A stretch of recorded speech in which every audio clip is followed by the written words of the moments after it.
Hello? Hello? Okay, you know what? I'm just gonna assume that everything's fine.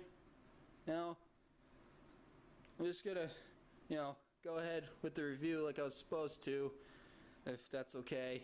What we got? Oh, sweet! A new Resident Evil game. What's this? Oh, Jesus! No! No! No! Oh God! Oh God! Oh God! Okay. You're okay. You're okay. Okay, I'm gonna be honest. When I first saw the demo for this game, I had my worries. The past Resident Evil games, I really still enjoy them, and when I found out that they were taking a new direction, I kinda paused. The game is completely in first person, and you play as Ethan, just a regular guy looking for his wife Mia, after receiving an email from her after 3 years.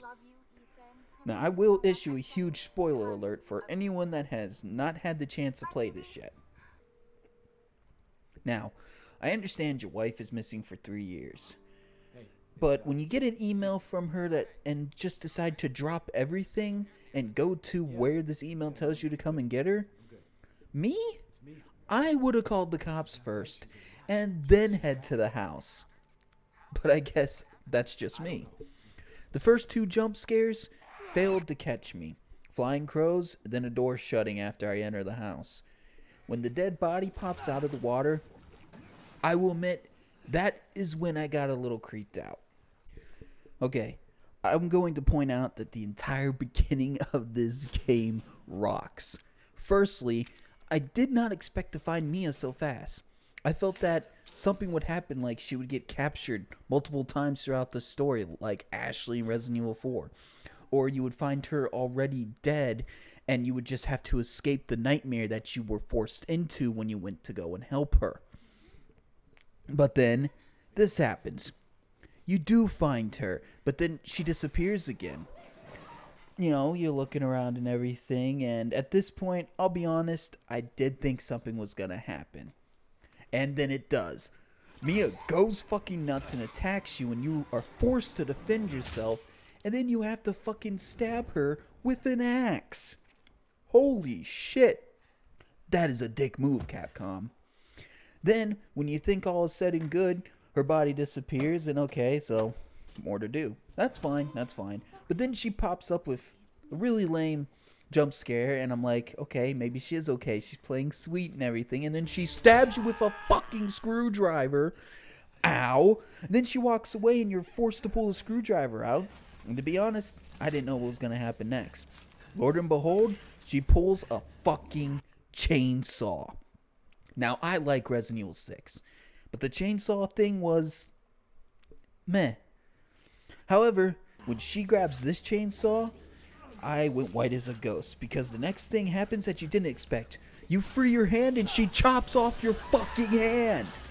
You're sitting there looking at a stub and everything, and then she throws you away and decides to go upstairs. That was a very, very disturbing. But I gotta admit, Capcom, it was awesome. And then, Capcom, you do another dick move. You have to go upstairs as Ethan, and you find a handgun. And oh boy, I know what's coming next. You're gonna make me shoot my wife, are you?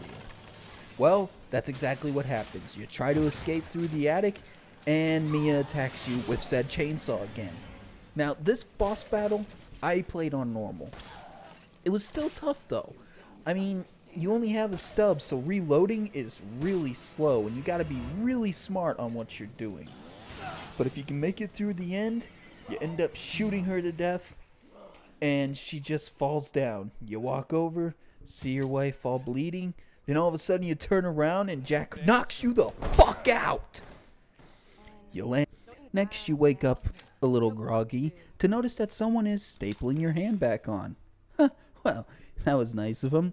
Then you fully wake up in front of 3 people, the Bakers. You're tied to a chair, and Jack tries to force you to eat something. Look, I had a big breakfast before I decided to drive out here, so I'm really not that hungry. My bad. Right off the bat, you need to escape, find Mia, and get the hell out of the baker's house with the help of Zoe Baker.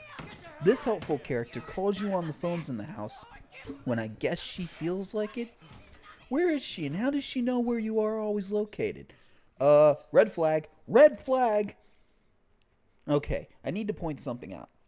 The Bakers really need to get with the times. I mean, it is 2017, and you still have corded phones and VHS players? Wow, that is really behind the times. The only other character that will show up is a police deputy. However, he's not around long. One old play style that the game does bring back is the return of the item box. And just like the older games, whatever you put in it shows up in another box. To me, this is a good and a bad thing. Having a box to store your stuff is great because of limited storage space. It really forces you to think of what you want to carry and what you want to leave behind for right now. However, the boxes do bring back something that annoyed me about the original Resident Evil games. Constantly backtracking or running to the same storage box just so I can get my items back. It's really tedious, and I was kind of happy when it was removed from Resident Evil 4 through 6. But now it's back. It's not a horrible thing though, so I can forgive. Your upgrades this time around are a little different. All around the Baker estate, you can find these antique coins. These antique coins can be used in Zoe's trailer in bird cages to buy upgrades for health, gun handling, or even a magnum. The green herbs make a return once again. This time they can be combined with chem fluids to make first aids, which is an all-over cure, healing you from a knife wound through your hand to even stopping you bleeding from, missing your whole fucking hand. Chem can also be combined with gunpowder to give you ammo and supplements for psychostimulants. A very helpful item that points out items within the world for a short time. However, with it showing you every item that's within the house, it kind of takes away from that looking around and finding things. You can upgrade your carrying capacity by backpacks that you find around the estate. They increase your inventory size. Throughout your journey, you will require a variety of weapons, including handguns, shotguns, knives, grenade launchers, a homemade flamethrower, bombs, a machine gun, and a chainsaw for one instance. There are no zombies this time around. Instead, they are replaced with new enemies called the Molded. Now, if you're a master headshot or very good at playing Dead Space, they won't pose too much of a problem. However, the Molded are not the only enemies that you will come up against. The Baker family themselves are the real enemies. Jack Baker is slow but stalks you like Jason Voorhees within the beginning of the game. You either have to choose to gun him down every time he shows up, wasting ammo, or you can decide to sneak around and keep away from him like the Xenomorph from Alien Isolation, where Marguerite likes to send fucking bees at you when she stops you. Oh, no, not the bees! Not the bees! And then you have Lucas, who decides to play games like you like he's fucking Jigsaw from the Saw franchise. This leads us to the puzzles. There are very few in the game, and I really felt like they got lazy with them. They're supposed to really stump you, but they really didn't take me that much time at all. Even the one puzzle that's supposed to be really good, the Happy Birthday one, can be solved very easily if you just happen to find the videotape for it. Okay then,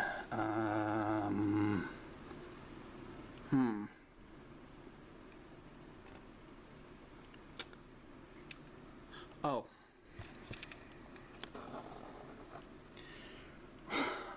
Seriously?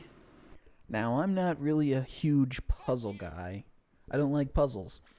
But if you're gonna put puzzles in your game, you gotta at least try, Capcom. Come on. Another thing this game does do right is its resources. There aren't many of them. But with chem fluid and playing really good, you might only run out of resources during your boss fights. And there are a total of 7 boss fights within the game, where the first 5 are very creative and unique. The final 2 just felt really lazy and just to fill up more time. The final boss is supposed to push you up against the ropes. However, I never had any worries like the previous bosses and just felt unfulfilled. However, that can be forgiven, for the real star of the game is the Baker Plantation itself. Hallways are small and creepily lit. The sound echoes in the halls, and it just get the feeling of being trapped and helpless. You are always feeling like you're being watched, wondering if someone is hiding behind a door or around the next corner. Ethan breathes heavily and reacts to some things that makes you feel more like you are him. A new gameplay feature that they do add into the game is the use of VHS tapes. This is actually really cool and really unique. Each one is very entertaining. However, they are very short and not that long. And they also somehow break the laws of physics. If you unlock something or do something within the past of that videotape, it happens in the present, even if you had already been there in the present and nothing happened. Doors with unique keys also make a comeback and are really creepy. However, unlike older games, getting these keys are way easier to obtain, making it a simple task with no hardship at all. In the original games, you actually had to do something in order to earn the key. You didn't just get the key. Like in the first Resident Evil, you had to push statues in front of things to not let smoke fill up the, poisonous gas fill up the room, and then you got an item which later on led you to getting another key. The Baker farm might be small, but having it smaller and the creepier area, giving you those tasks to find those keys, would not have only made the game a little longer, but added a new challenge, and more of the molded could have been used in that situation. You do end up starting in the main house, with Jack Baker stalking you. Here, you have 2 boss fights with him, as you try to obtain 3 dog head slabs to get out of the house.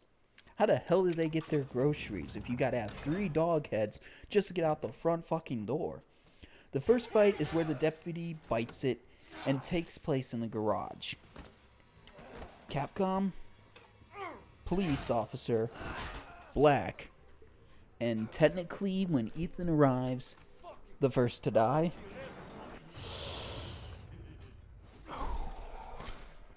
Anyway, the small area has tight corridors and almost nowhere to run. It's really hard, especially when you try to grab the keys and you either get in your car or Jack gets in the car and tries to run you over. But the second fight is really great. The area is even smaller and it's really tough.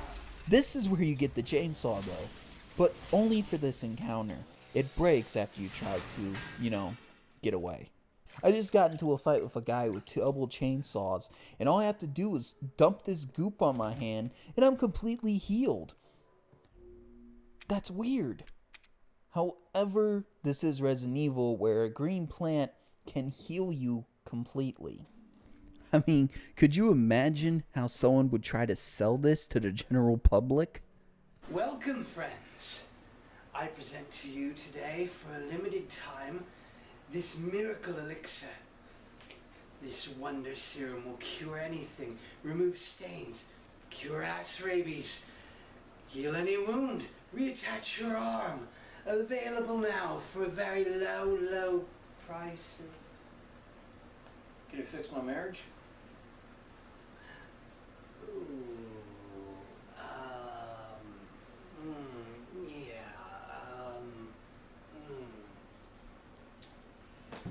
Okay. Once you get your 3 dog heads, you're on your way out the front door. And then you get to see a trailer that's parked outside. This happens to be Zoe's trailer, the woman who has been calling you and talking to you. This is where you can get your upgrades that require the coins I mentioned. You can save your game. It has an item box, and you can examine Zoe's bra? Okay. What am I supposed to do with this? I mean, that is a really weird thing you can examine. Almost like the socks in the laundry room. Your next stop will be the old house to face Marguerite. Once you find the parts and put your burner together, you can fend her and her bees off to the end of time. Or until you run out of burner fluid. You can also find a hidden area and watch Lucas take Mia away. Oh! Okay, so Mia is alive. Well, that's great. I guess I gotta save her now. Afterwards, you find a crow key, and then you have a mini boss fight. So I guess there's 8 boss fights, but it really isn't that hard. You might be in a small area, but you just keep shooting her and burning her bees until she falls. Then you can go through the crow door, and you find that you need to find some ingredients to create a cure. A DC head and a D-series arm. Within, you also find out that you gotta go back because you need Marguerite's lantern. This leads to her actual boss fight, which is well done. Ugh, but really gross. If you could finally beat her though, you can take that bitch's lantern, head your ass back to the house, unlock the door, and go through another small section with a lot of kids laughing and everything, get your D-series arm, and head back to the trailer to Zoe. However, when you get there, Zoe's not there. And Lord and behold, you get a call from Lucas who tells you he has the next ingredient, and Mia and Zoe. So you must first go back to the other house and get a snake key that has been hidden inside of the dead cop.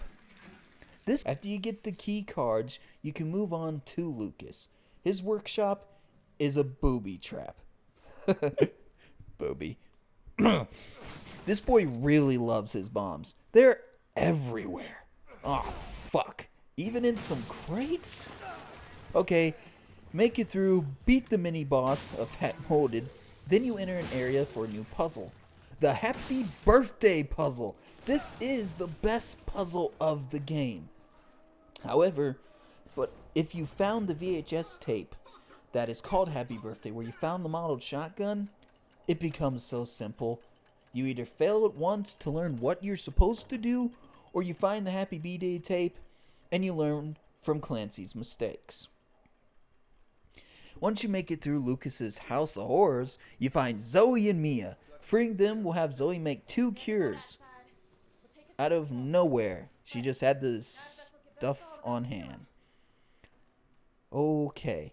You take both cures, and before you can do anything, Jack, who is now mutated, still being a dick, throws you through the wall.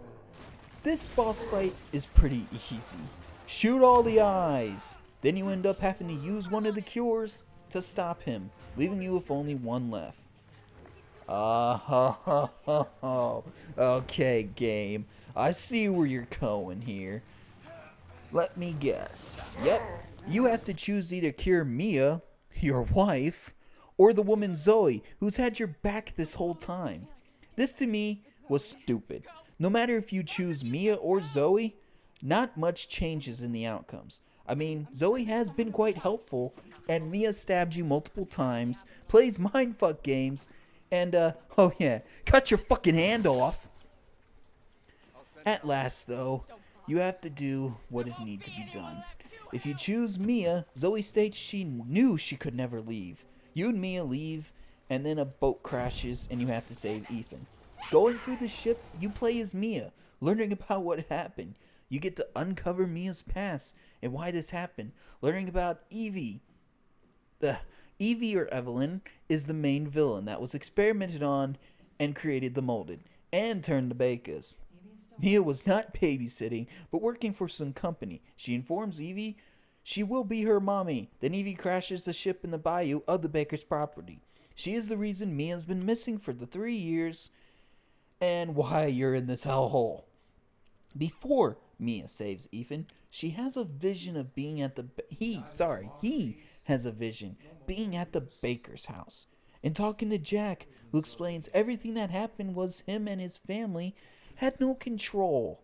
He asks you to free his family and stop Evie. What did she do to you? Zoe's still alive. You, Marguerite are dead, and I don't know where the fuck Jack is. Sorry, your son Lucas. So, how am I supposed to free you? After this, the player does turn back to Ethan, as Mia saves you and gives you the samples needed to make an antivirus.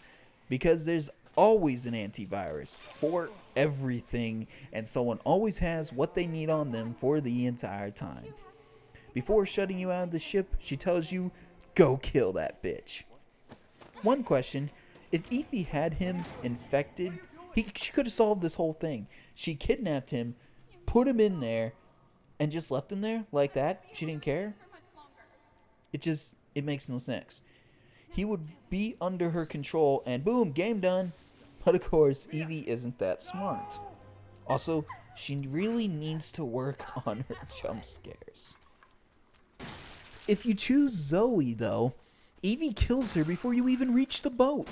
Which is weird, you cured her. So why was she killed? And why does Mia lose control again when she saves you?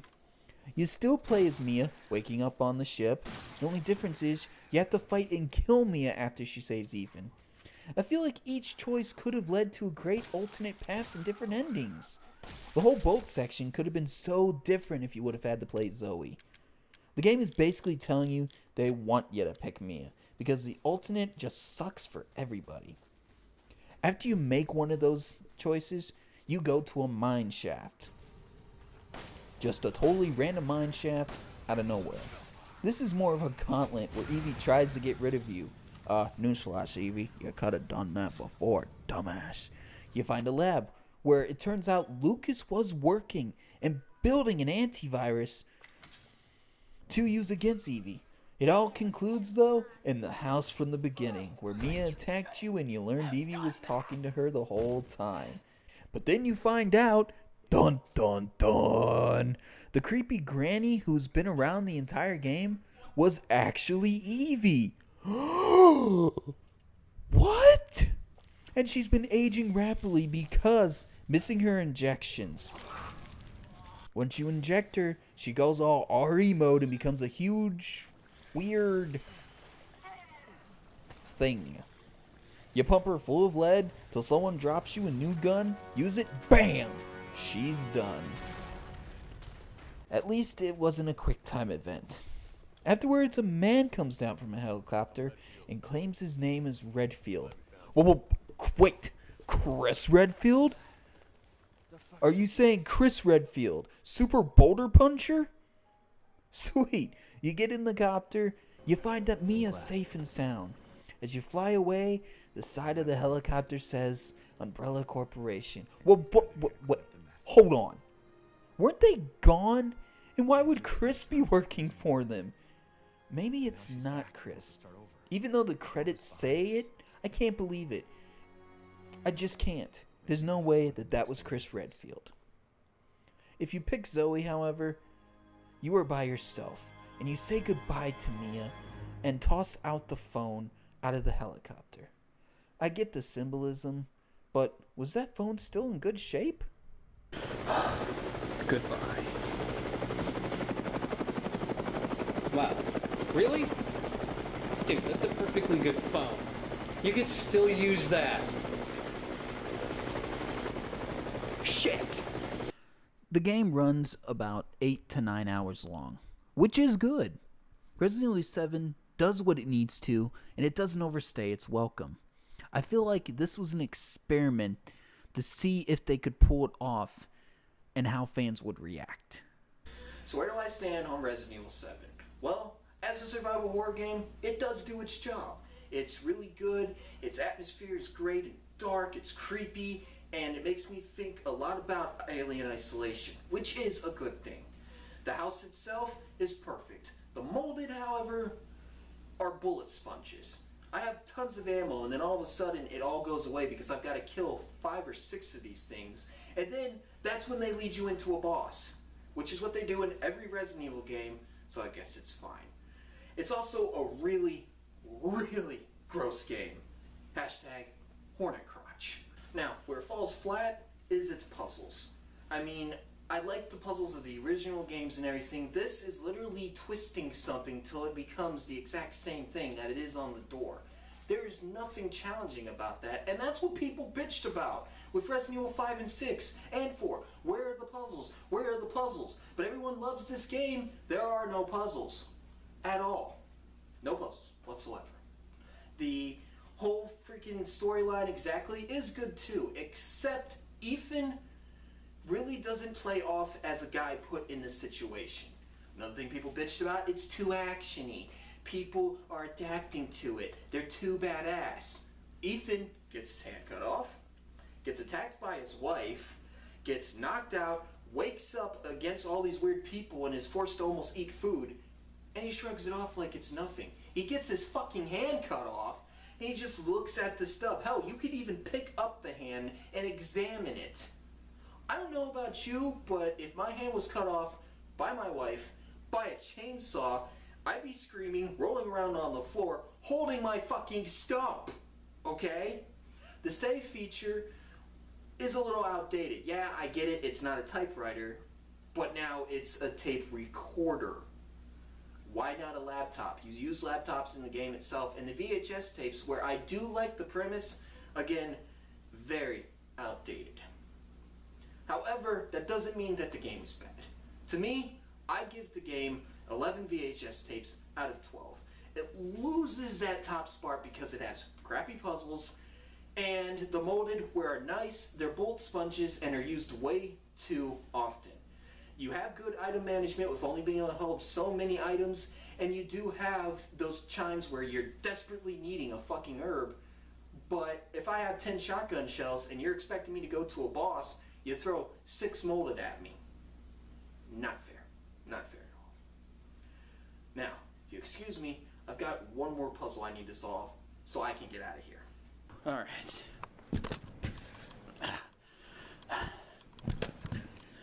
Come on. Oh, come on, this is impossible. How the hell am I supposed to do this? Oh. Alright. Well, how the hell is anyone supposed to figure that out?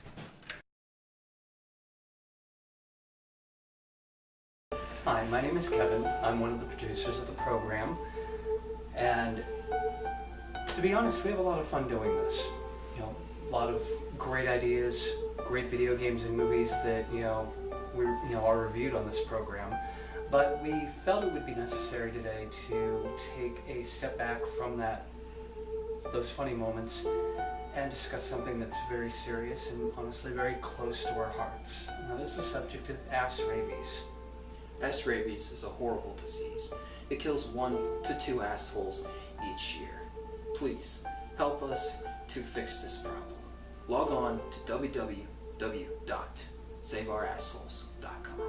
Or call the number below. Just pick up the phone and dial 1-888-SAVE-ASSES. Your support could mean that those 1 to 2 people that suffer from this horrible affliction will find the help that they need once and for all. Just one donation of $1 billion can save a lot of assholes. So please, remember, save our assholes.